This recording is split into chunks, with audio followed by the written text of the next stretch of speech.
Hey everyone! Today we are going to work on the morphs as well as maybe get into recolors so that we can have more variety for our creation. If you recall the first video in the first part of this tutorial playlist, we worked on the Hugo shirt for men. Let's go ahead and get started. We're going to open up Milkshape. Okay, and we are going to go to File, Import, and we are going to open up our GMDC, or Geometric Data Container file. We left off with just the top, otherwise known as the skin, and the clothing, otherwise known as no blend. Again, we're going to rename this as group underscore base and delete the top. File, export, and export as a TSRW object. Create a new one, need morphs. Undo so I can get my top back. And we are going to go into the mesh toolkit and back over to auto tools for WSO. We already have our bones, we don't need to do that again. Auto create morphs, WSO mesh to morph. We want to pick our need morphs file, as well as the reference mesh. So that's why we would have renamed the morphs within there as group underscore fat and group underscore special. Create morph mesh groups. And I'm going to just name this has morphs.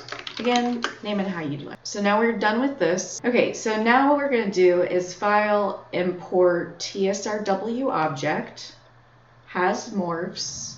I prefer to leave the original no blend because it already has the comments needed.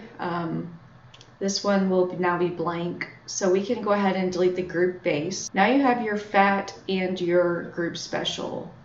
If there's any type of issue that you can see on the individual meshes, I'd suggest to update that now. An important note though, for the no blend, group fat, and group special, it's best not to delete anything at this point. So if you find that you have extra skin or parts of the mesh that shouldn't be there, you're trying to fix it for all three, more than likely it's going to throw errors and blow up in Body Shop. You'll have an exploding mesh. So I would suggest that anything you do here should just be to move or scale.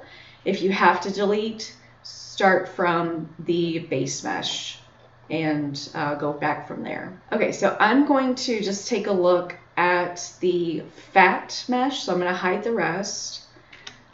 This actually looks okay. I can see here from the original ochre, I'm sorry if I'm saying that wrong, is sticking out. So I'm going to just check the other side. Yeah, it's just that one vertice sticking out a little bit further than the rest. I want to fix that. So I'm going to Alt, left click, make sure you're on select. I'm going to go back over here. I'm going to zoom in on this and then click, and then I'm going to move it back. Okay, so let's check out the pregnant morph. Hide the fat morph, go back to special. This one doesn't look as bad. I would pull these two out right here. When I say two, there's one behind on the other side, right? So I'm going to select from here, purposefully making sure I grab both. I guess there was only the one, and it's not even the right one. I want this one. Let's zoom in. Yeah, I want these two, this one and this one. Shouldn't dip in that far. So shift left click. Now I have both of them. I'm going to hit space to back out.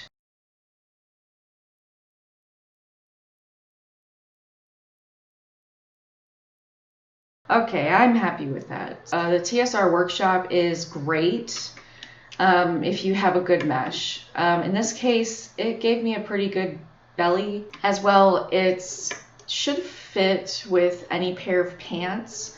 But that's one thing that we are going to check, is to make sure that these meshes overlap the pants. What we're going to end up doing is checking to make sure that these look good in Body Shop and also in Create a Sim. That way we can see their that way we can see how they move and if everything looks good, nothing goes crazy. But yeah, that's like that's the most simple way, in my opinion, of creating morphs. Now you can do it manually. There are tutorials. You can just keep pulling these out to make a round belly. You can pull this back for your pregnant sim or for your fat sims. However you would want to go about it. I prefer the mesh toolkit because it takes a lot of the work out for me. Okay, so now we need to name them.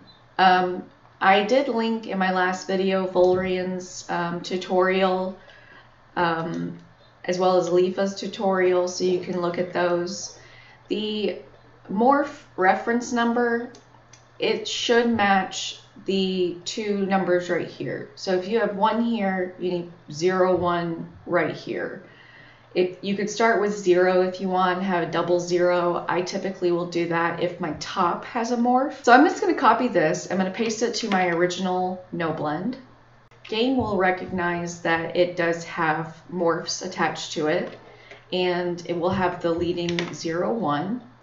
I'm going to rename this, as well as add in my comment. Bot morphs fat bot is correlates to body, full body, and bottom morphs. Top morphs fat top correlates with top morphs, like we are going on right here. So I'm going to copy and paste this. Okay. And we'll do the same thing with the special, i.e. pregnancy. Rename, copy, and paste. So we have our top, we have our NoBlend. Now that I have these renamed, I also need to remove their joints because their joints coincide with the original. I've been doing this for a while. You can always Control A and then Control H to hide everything, or you can do it manually from the this group buttons area. You can unhide them as well. This kind of helps with just making sure you don't click on the wrong thing. So we can do this one at a time. We'll start with the pregnancy morph. We're going to go to joints, and you'll see it has joints. We do not want that. So make sure that this says none. If it doesn't, change it. And then we're going to change it to 100 and assign. This has now removed the joints from the special pregnant morph. Hide that, come back over here, unhide, and select, and do the same thing. Assign, and done. So now the only things that will have joints will be the NoBlend and the top. So now that we're all set with that, let's go ahead and just double check and assign our textures. So we're going to go to New, Assign, None, and we're going to select the bitmap. Okay, so this looks good. We can hide it again just to make sure that all layers have it, and yes, it does. Let's export this and update our mesh. File, Export, Sims 2 Unimesh Exporter, Friday Night Sims Hugo. Let's get into downloads where we have our mesh. And here's the mesh that we worked on last video. And we're going to do the same thing. I will skip ahead because we've seen all this before. So we've added our morphs. Let's go into Body Shop. Go into Build Sims. From Body Shop, you cannot view the pregnant morph every day. Let's go to our tops. Hugo. Boom. Fat morph. I'm going to T-pose him so we can kind of get a better look.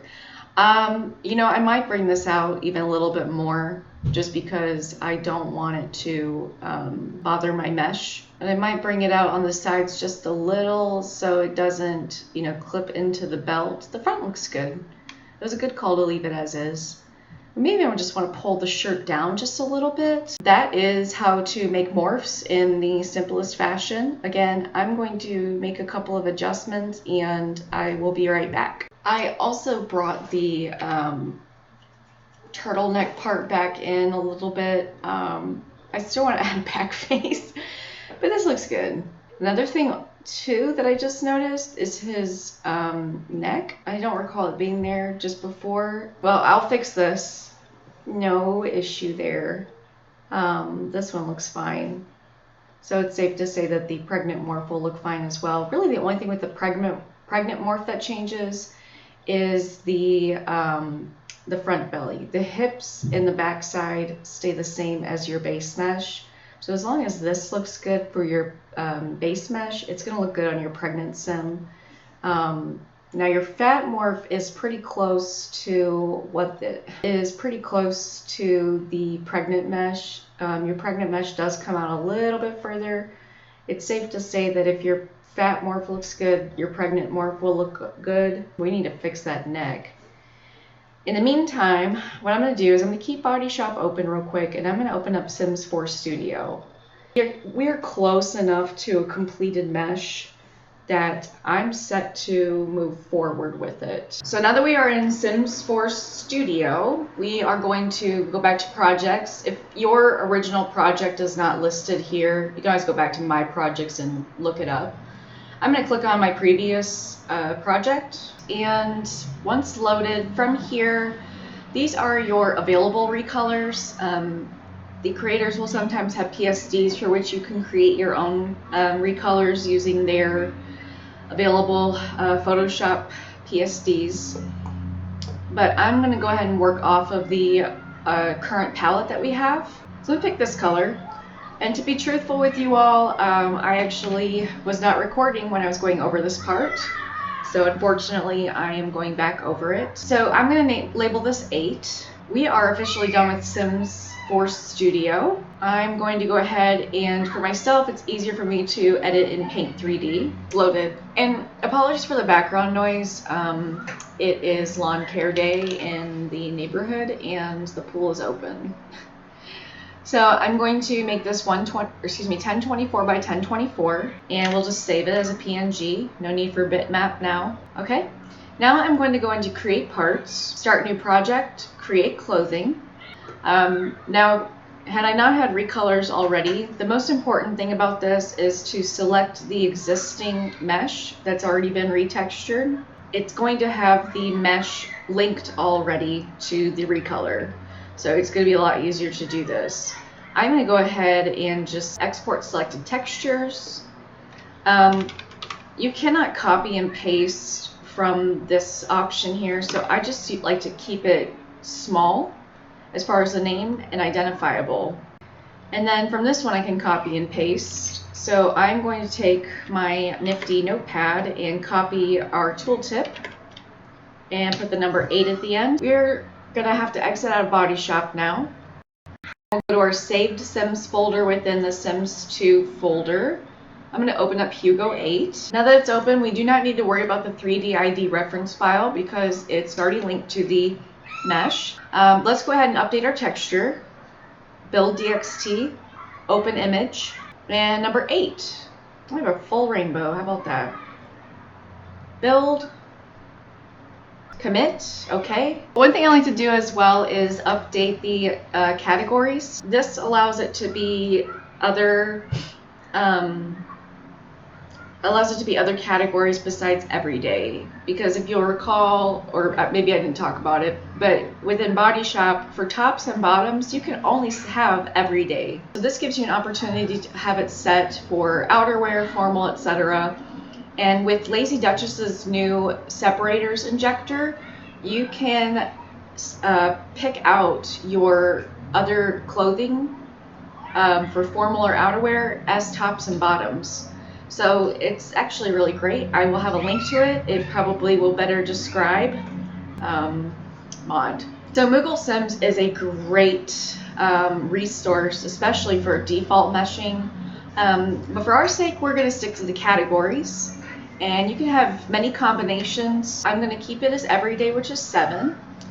And I'm going to add 1,000 to that. So outerwear will be included. You'll see here that if you want everyday and outerwear together, it's going to be 1,007. So I'm going to go back and change this number to 1,007. Commit. Okay, and save. And that's it. So we'll save this and leave. Let's go check out our creation in Body Shop. Look at it, looks good. I did have the other ones already in here, so hence why we have 8. I did fix the neck. So if you are following along, the reason why the neck on the fat morph was an issue is because of the original reference mesh. Essentially, it was not updated properly when I first made the mesh. So if you use the Oak-Rui layered turtleneck, just be aware of that. I will hopefully have that fixed. So if you do decide to use that as your reference mesh, just, you know, you may have to move the neck back, which I've done a little bit here, as well as move it out and a little bit forward. Watch the first video if you want to go back over how we did that for the fit mesh. The pregnant mesh is actually fine because it routes through the, well, it's about the same shape as this fit mesh. Basically it for recolors. The only other thing that I would suggest, compressing your files via the Compressorizer. I will link the Compressorizer below so that you guys can do this as well. It's going to save your downloads folder significantly if you don't already have this. So we're going to add files to lists. We're going to navigate essentially to our saved file, our saved Sims folder where we have our recolors. I have a few extras in here of just my models for Body Shop. I can remove them. So now we have our recolors. They're about a megabyte each, totaling about almost 9 megabytes. So let's go ahead and press go. And we've saved about 8 megabytes. Now that we've done that, our recolors will be significantly smaller and easily digestible. So we are done with the men. I'm not going to rename them yet. I have a plan to do an elder and teen conversion in my next video. Hang on for that. Thank you guys so much. I hope you have a fantastic day. See you the next time. Bye.